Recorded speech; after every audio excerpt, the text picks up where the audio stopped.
Vamos a hacer la actualización de lo que fueron estos últimos 3-4 días de la guerra comercial, guerra de aranceles, caída de las bolsas y geopolítica mundial. La verdad que es un video que vengo pensando y haciendo hace bastante tiempo por otro tema, que hoy termina dando la vuelta y se conecta un poco más, que son las rutas de comercio mundiales. Y que, bueno, la verdad que está bastante movido. Están pasando muchas cosas. Algunas de las cosas que están pasando se veían venir, eran relativamente esperables, otras no tanto. La preocupación siempre es, bueno, ¿cuánto puede escalar esto? Porque todos sabemos que cuando el comercio no funciona, se empiezan a tomar medidas restrictivas, contramedida a la medida, y empiezan a escalar los conflictos hasta que pasan cosas que no queremos. Vamos a hacer un pequeño repaso de lo que sucedió. Estados Unidos, sí, el video original de bien explicando qué es lo que pasó con la bolsa y con los aranceles que planteó Estados Unidos está en el canal de YouTube. No lo publiqué en Instagram, pero está en el canal de YouTube. La idea es que llegue para Instagram, así que va a ser mucha información en 15 minutos. Estados Unidos pone aranceles a todo el mundo, aranceles bastante estrafalarios. Todo el mundo reacciona, las bolsas y los mercados caen un montón. China como mayor socio comercial, que en realidad ni siquiera sé si son socios comerciales, pero sí que tienen demasiado comercio entre ellos dos, exportaciones e importaciones, responde con un arancel a los productos estadounidenses. Eso hace que Estados Unidos responda y aumente los aranceles. Bueno, aparentemente ahora están creo que 104% arancel Estados Unidos a China y China 134%, cosas que nada. Entre medio, declaraciones diplomáticas de si Estados Unidos quiere hacer una guerra comercial, China lo va a esperar. Si Estados Unidos quiere la guerra comercial trasladarlo, China no tiene problema. Algunas declaraciones un poco fuertes. Entre medio, reunión Trump-Netanyahu hablando explícitamente de la guerra con Irán. Entre medio, bombardeos en Yemen de algunos barcos estadounidenses. ¿Y por qué pasa todo esto? ¿Qué es lo que se está discutiendo de fondo? Primero que nada, estos anuncios, contraanuncios, retirada de anuncios, producen efectos en el mercado que dijimos que más allá de la subida o la bajada es la volatilidad. Cuando los mercados están muy volátiles, primero que siempre los actores de más capitales y de mayor información interna son los que ganan, ¿sí? Porque imagínense que si yo puedo saber de que el mercado va a subir 15, va a bajar un 15% como bajó, pero a su vez puedo saber que Estados Unidos a los 2 días va a cancelar la medida que hizo bajar, por lo tanto el mercado va a subir ese mismo 15%, o sea, le gano 15 en la bajada porque lo vendo arriba y lo compro en la bajada y le gano 15 en la subida de nuevo. La verdad que la plata que han hecho las instituciones financieras en esta volatilidad es increíble. Eh, es un poco lo que habíamos dicho en el video, que en realidad no era que buscaba Estados Unidos reventar el mercado de capitales y el mercado del sistema financiero. Lo que buscaba más que nada es la volatilidad. ¿Por qué buscaba la volatilidad? Porque Estados Unidos tiene un problema muy grande con su deuda interna, que tiene que pagar este año como 9 trillones de dólares. Necesita reperfilar esa deuda, o sea, quiere decir pedir un préstamo. Estados Unidos, aunque parezca raro, no es quien controla la cantidad de dólares mundiales, no es quien emite, no es quien elige las tasas de interés. Podemos decir que sí lo hace, pero no es una institución estatal. Quien lo hace es la Reserva Federal. La Reserva Federal es una institución privada. Les dejo averiguar quiénes están atrás de la Reserva Federal. Si quieren ir un poquito más profundo, pregunten por el Titanic. Bien, Estados Unidos, con toda esta volatilidad, lo que está tratando de buscar es que los inversores busquen un poco de estabilidad y se apoyen en el instrumento financiero más estable de la historia, que son los bonos de Estados Unidos. Cuando la gente se apoya en los bonos de Estados Unidos, los bonos de Estados Unidos suben el precio. Cuando suben el precio de los bonos de Estados Unidos, baja la Reserva Federal las tasas de interés. Bajando las tasas de interés, Estados Unidos puede pedir un préstamo para pagar su deuda, sumado a todos los aranceles y plata extra que le va a ingresar por todas estas subas de impuestos. O sea, quien quiera comercializar con Estados Unidos va a tener que pagar un extra, que es recaudación para el Estado estadounidense, que pretenden hacer uso para el pago de las deudas. ¿Qué pasa? Empezamos con la guerra comercial. ¿Cómo responde China? China y Japón, sobre todo China, es el mayor tenedor de bonos y de deuda estadounidense. ¿Qué hizo China? Salió a vender bonos. O sea, lo que quería Estados Unidos, que era que la gente comprara los bonos para que bajaran los intereses, China se lo contrarresta vendiendo gran parte de su stock de bonos de deuda estadounidense, complicando un poco la cosa. Eh, ¿Cómo más respondió China? China responde devaluando y manteniéndose competitivo. Al devaluar su moneda, que China sí tiene el control del yuan, China sí tiene un banco central que es estatal y tiene total control sobre su moneda, devalúa la moneda, hace más competitivos sus productos, absorbe esos márgenes arancelarios. China, ¿cómo responde? Y acá empieza la parte en serio, y creo que en realidad no es cómo responde China, sino que es algo que sucedió temporalmente antes. China, hace un tiempo, viene intentando desarrollar una alternativa al SWIFT. ¿Qué es el SWIFT? Hay una cosa en el mundo que es un sistema de pagos internacionales, que se llama SWIFT. SWIFT en realidad no es un sistema de pagos, sino es un sistema de comunicación y mensajería seguro entre los bancos. Entonces, si yo quiero hacer un pago a un banco de Estados Unidos, el SWIFT le avisa al Banco de Estados Unidos que liberen tal cuenta el dinero y eso se toma como una transferencia. Desde 1971, por un arreglo entre Estados Unidos y Arabia Saudita, en el cual Estados Unidos le prometía a Arabia Saudita seguridad militar y no sé qué, y Arabia Saudita le prometía a Estados Unidos que la única moneda en la cual comercializarían petróleo serían dólares, se establece que el comercio internacional del petróleo se da en petrodólares, que se llama, o en dólar estadounidense. Eso obviamente recontra beneficia a Estados Unidos y a la Reserva Federal, sobre todo a Estados Unidos, porque al ser quien controla la emisión de esta moneda y quien se ve beneficiado con la cantidad de moneda demandada por el mundo para poder hacer todo este tipo de transferencias y tener control sobre eso, bueno, se posiciona como potencia. ¿Qué plantea China en este momento?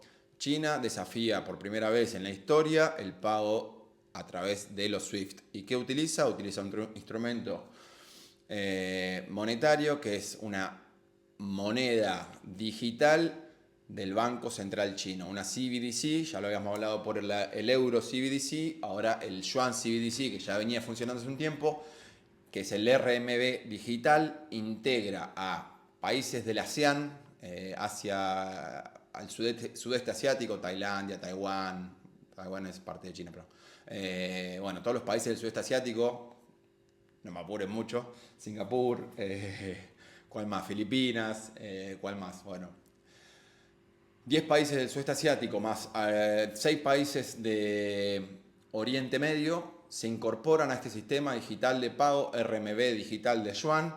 Por lo tanto, empiezan a transaccionar ventas de materias primas como petróleo y otras transacciones comerciales internacionales en yuanes y mediante este sistema. Queda el SWIFT a un costado. Este sistema el SWIFT tarda 3 a 5 días la acreditación de los pagos, tiene un problema de liquidez, este sistema es automático, cobra el 98% menos comisiones, es realmente una alternativa muy superadora. ¿Qué pasa? Funciona en yuanes. Y ahí es donde, y esa es, me parece que la guerra que hoy se está discutiendo. Si el dólar va a ser la moneda de control mundial, como lo fue hasta acá, o por lo menos en la historia que a mí me toca vivir y la reciente, o si el yuan va a disputar ese espacio. Ya lo está haciendo, mal, bien, peor. ¿Qué se queja el comercio mundial y por qué el yuan, dicen, no podría ser esta moneda de transacción mundial? Porque tiene control estatal del gobierno chino. Todos sabemos que el gobierno chino controla bastante las cosas, no libera tanto al mercado y pone algunas restricciones y condiciones. Bien, ¿qué más hizo China respondiendo a esta guerra de aranceles que le plantea Trump? 6 puntos. Primer punto, aumento de aranceles a productos agrícolas incluyendo soja y sorgo. Prohibición de la importación de Estados Unidos de aves de corral. Esto es importante porque aves de corral son los pollos, porque Estados Unidos es uno de los mayores productores de aves de pollo. ¿Qué hacen?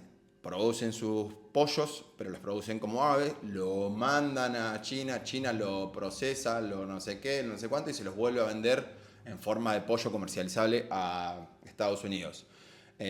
China prohibiendo la importación de estas aves desde Estados Unidos, lo que le propone es un desabastecimiento total del pollo y otras aves que comercia mucho Estados Unidos. Suspender la cooperación entre China y Estados Unidos en el fentanilo. Bueno, el video que hablábamos del canciller, no sé quién sería, un diplomático chino hablando de que si el problema era la guerra contra el fentanilo. Como en toda la historia, muchas veces una forma de hacer guerra es inundar de drogas otro país. Aparentemente habría algo ahí con el fentanilo y China y Estados Unidos. No lo tengo tan claro. Provisión, bueno, de películas de Estados Unidos. Y lo último que para mí es súper importante es que proponen modificar una ley de propiedad intelectual.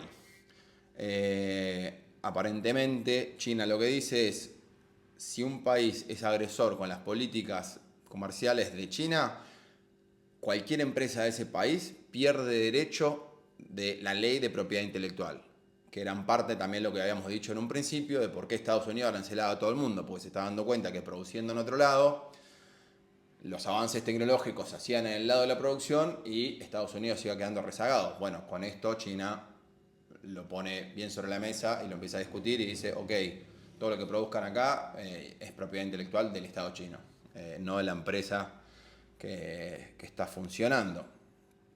Punto importante. Bien, bueno, ¿qué responde Estados Unidos? Me parece el TEG en algún punto es un poco esquizofrénico, pero aparentemente real. Bueno, Estados Unidos empieza con esto, de que te pongo la restricción, te saco la restricción. Hoy finalmente Donald Trump, mediante un tweet, pues aparte está pasando eso que es tan triste, ya es muy difícil y ya es una herramienta política la de pasar información falsa a propósito por canales oficiales. Al estilo Libra, como decir, che, esto es importante, créanme porque soy el presidente, pero en realidad es una porquería y todos después terminan diciendo que es una porquería. Bueno, sacaron 3 veces, entonces es muy difícil hoy por hoy corroborar si realmente, aparte de esto, una noticia que sale el lunes, fake news.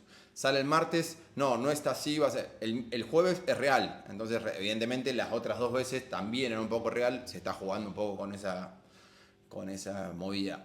Entonces, repetimos, hoy Trump dice, queda suspendida la ley de aranceles por 90 días para todos menos para China. Porque China nos irrespetó y nos salió a querer poronguear. Entonces, todo menos China. Bueno, ¿qué otra cosa hace Estados Unidos? Adelanta reunión que tenían pensada para, creo que era fines de mayo, del Powell, que es el director de la Reserva Federal, la adelantan para empezar a discutir tasas de interés. Evidentemente algo había un poco ahí. Hay algo ahí, dijo Rebor. Y bueno, no mucho más.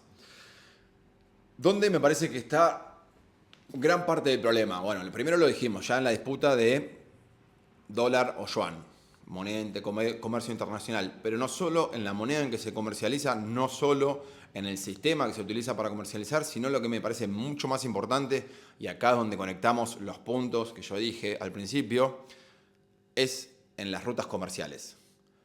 China, Rusia, Irán armaron lo que se llama el corredor de la seda digital o nuevo, ¿sí? Que es una ruta que conecta todo el este asiático con Europa, con África y con el sud asiático. Por lo tanto, recorre absolutamente una ruta comercial fundamental en la cual tienen todo el primer tramo, desde, por decir, el sudeste asiático hasta Europa, mediante tierra, por trenes trenes sobre todo, y tienen la vuelta marítima por todo, conectado por mar y océano, ¿no? Mar en realidad sería Estados Unidos, Israel, la India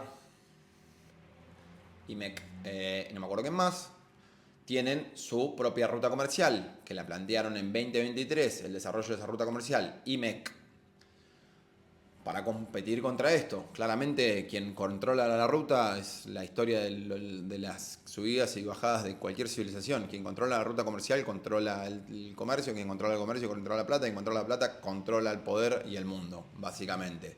Entonces me parece que la gran disputa se está dando ahí. ¿Por qué era tan importante para Israel poder asegurar la paz con Gaza? Porque tienen el puerto de Ipafa o Ipa, o no me acuerdo qué puerto, un puerto importante que es fundamental en esta ruta comercial, que si está bajo riesgo por conflictos bélicos, pierde un montón de poder. ¿Por qué hoy por hoy el punto de discusión del mundo es Irán? No porque las armas nucleares de Irán. Siempre vamos a inventar el problema, el antiproblema y la solución. Síntesis, antitesis, perdón, tesis, antitesis y síntesis. Vamos a decir que el problema de las armas nucleares son de Irán. Bueno, no es problema de todos los otros países que están armados nuclearmente. El problema importante es la ruta comercial, porque pasa por Irán muy grande. Si ellos logran controlar Irán, controlan todo Medio Oriente. Y ahí empezamos con conflictos internacionales mucho más viejos como el de Yemen. Los suitas contra los chiitas, el gobierno de Yemen contra los revolucionarios y Arabia a favor de Israel o en contra de Israel. Siempre el mundo, lamentablemente, termina en el mismo lugar. Otro día vamos a hacer bien prolijo conflictos internacionales en Medio Oriente. Y cómo siguen y cuáles son los que se vienen disputando y cómo ha cambiado en este último tiempo. Por lo pronto, decir que Irán es el punto hoy de discusión más grande a nivel